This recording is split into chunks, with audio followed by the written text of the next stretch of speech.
Hi everyone, this is Jennifer Breidenbaugh, registered dietitian for Rutgers Health, and today I'm going to talk to you a little bit about how to interpret food labels. It can be really confusing looking at a lot of food products, and I'm sure all of you have looked on the front or the back of foods and products and wondering, what is it telling me and how can I understand more about this food? So I just wanted to go through a few tips to kind of help you be more informed, especially when you're shopping. You want to look for foods that are going to give you the best nutrition and the most nutrient dense. And we can learn a lot about that by just knowing what the label is telling you. So first and foremost, the front of the package of any food product is going to be required to provide some information, whether it's the weight of the product, but also there is some regulation on claims of what products can actually put and be put onto the front of the label. So if you have something that says, for example, that this product can help lower cholesterol as part of a heart-healthy diet, well, it has to have met certain standards in order to show that it has the amount of fiber and the amount of nutrients in there to actually contribute to heart health. However, there are some claims that may not necessarily hold up to a definition, and that can be tricky, and that can be tricky for the consumer because you can see things like, for example, this product has some labels that just say specifically low fat or trans fat free or cholesterol free, for example. Cholesterol free means that it doesn't have any cholesterol in it. However, this is a rice product, so cholesterol only comes from animal products. So it tends to allow the consumer to think, well, I'm going to choose this because it's cholesterol free, but it's a little bit tricky because it never had cholesterol in it to begin with. It does have a little bit of cheese sauce in there, but it's really just a form of powder, and it's not necessarily true source of an animal source of food. So this is so the front of the box, just be careful with what you're looking at. Most of the claims that they will put on there are backed by some specific definition that they need to abide by, so that is helpful. But the more information that you really want to get, the information you're going to get the most about the food is really on the nutrition facts label or on the side.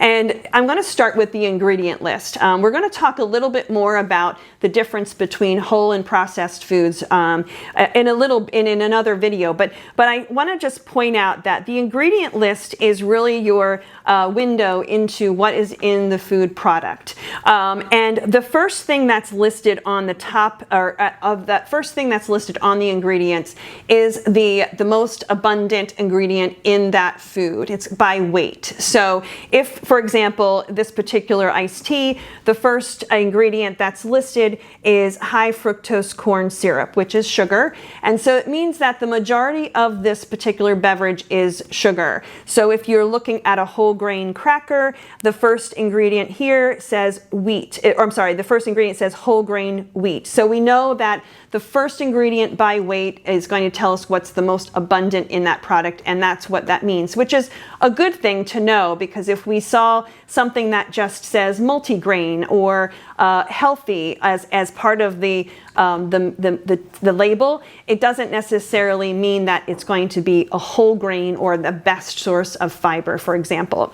So the key for ingredient lists is to keep them short. And when you see, say, for example, these two kinds of crackers, you'll see that this is a very short list of ingredients. It's whole grain wheat, canola oil, and sea salt. That's it.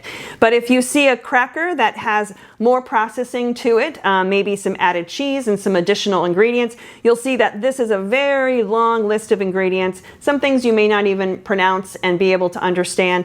So it just tells us, let's stick with things that have shorter ingredient lists. That's going to be overall a healthier choice.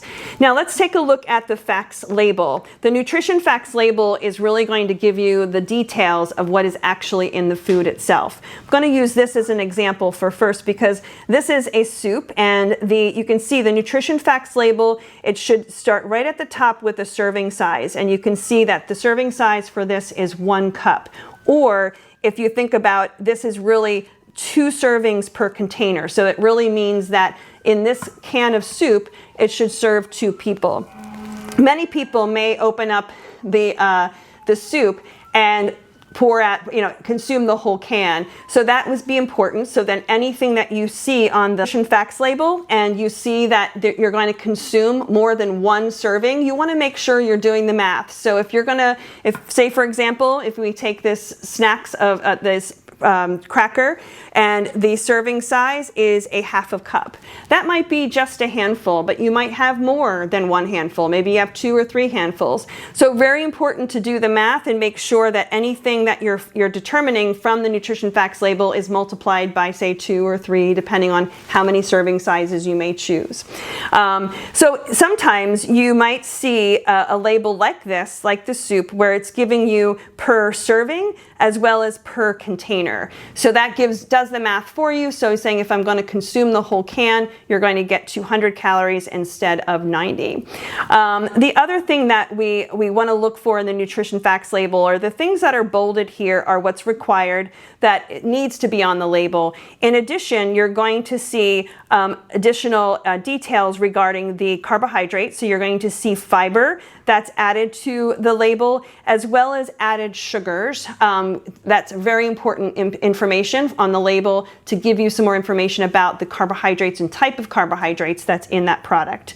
And then there also is information about some vitamins and minerals. The requirement is that it does include vitamin D, calcium, and potassium, but there are many food companies are going to add more than what might be required. So you get a little information about where we get our energy, which is calories from carbohydrate, protein, and fat, but you also get information about some vitamin mineral. And so that's important because we want to know what's a good source of nutrients, especially for things like vitamin D and calcium. So I wanted to take a look. The one thing that the next part of the facts label that I wanted to point out is this percent daily value. The percent daily value is based off a total calorie intake of about 2,000 calories. Now that doesn't necessarily mean that everybody who's eating this product needs to eat 2,000 calories a day. It's just a point of reference, and you might need a little less, you might need a little bit more. But the percent the percent daily value is giving you what this particular product meets based on that 2,000 calorie diet. If something is 20% or higher, it's considered a high source of that nutrient. And if something is 5% or lower, it's considered a low source of that nutrient. So for example, if we want more fiber in the diet, or if we want to make sure we're consuming something that has good source of vitamin D or calcium, then we want to pick something that has 20% or more value on that. However, the things that we want low of, say added sugar or sodium, which is the way we get salt in our diet, we want that to be less than 20% or 5% or lower. So for example, in this particular breakfast bar, you can see that the added sugar in this product is 22%. So it's a high source of sugar. So this is a product that is a high amount of added sugar. And then you can see the same thing when you see other foods for sodium, for example. The soup, in having one serving, you can see that this is 30% of our requirements of sodium for for one serving. But if you're consuming the whole can, that's going to give you 67 or almost 2/3 of your needs of sodium for the day. So I just hope that was helpful in defining and discerning a little bit more about what's in your food. But remember that your fresh food is going to be label-free in a sense. What's in this product is an apple.